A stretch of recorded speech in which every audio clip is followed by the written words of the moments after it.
do Paulinho. No último final de semana, o ex-diretor de finanças do Corinthians, Raul Correa da Silva, concedeu entrevista ao canal do Nicola, ocasião em que, mesmo apresentando-se na condição de oposicionista, atestou a idoneidade da gestão André Sanches.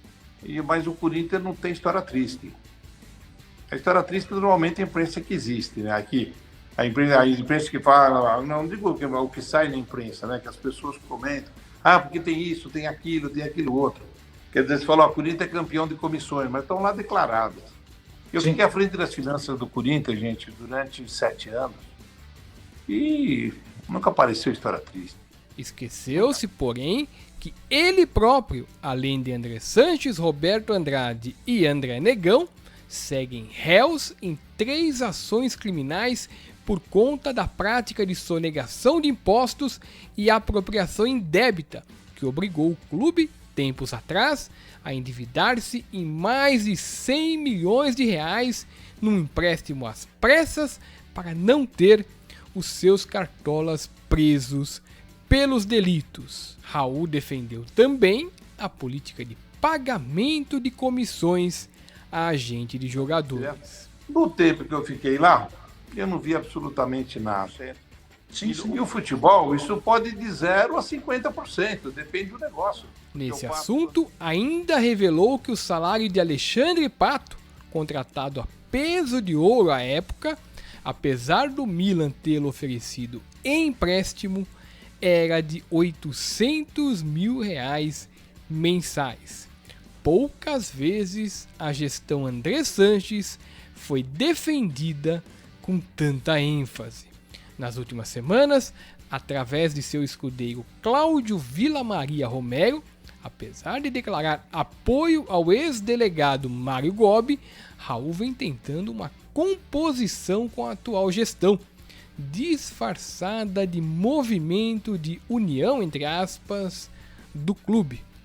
O ex-vice de finanças falou também sobre a Arena de Itaquera. Defendeu a engenharia financeira do estádio, que sabe-se hoje é desastrosa, dizendo que as coisas mudaram apenas quando o estádio resolveu virar Copa do Mundo, quando em verdade é de conhecimento público que a origem do projeto desde sempre se deu sob essa condição, a de ser palco de abertura do Mundial.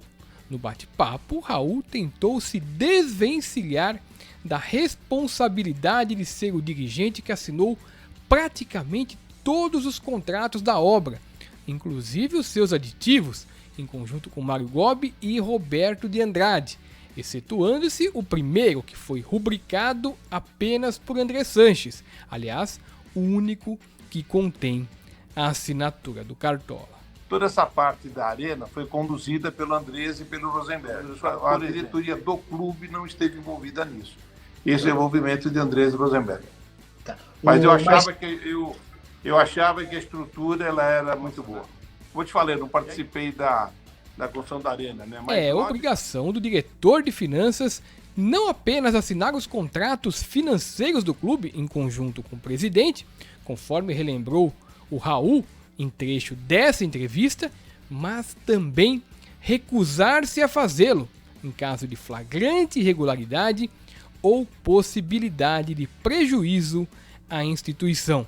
Enquanto financeiro alvinegro, o Cartola deu anuência a todo o desastre financeiro que hoje cerca as contas do Corinthians, desde os contratos do estádio até as transações suspeitíssimas de jogadores de futebol, chegando inclusive a assinar, junto com o delegado Mário Gobi, documento enviado pelos acionistas do Arena Fundo F2 à Caixa, não apenas no campo indicado como do Corinthians, mas também no da empresa Jequitibá Patrimonial, uma das envolvidas nesse emaranhado de propostas, todas com o mesmo endereço e gestores indicados pela BRL Trust, parceira da Odebrecht, construtora que, perto do final das obras, contratou a empresa de Raul Correia da Silva para analisar toda a sua contabilidade e das demais controladas,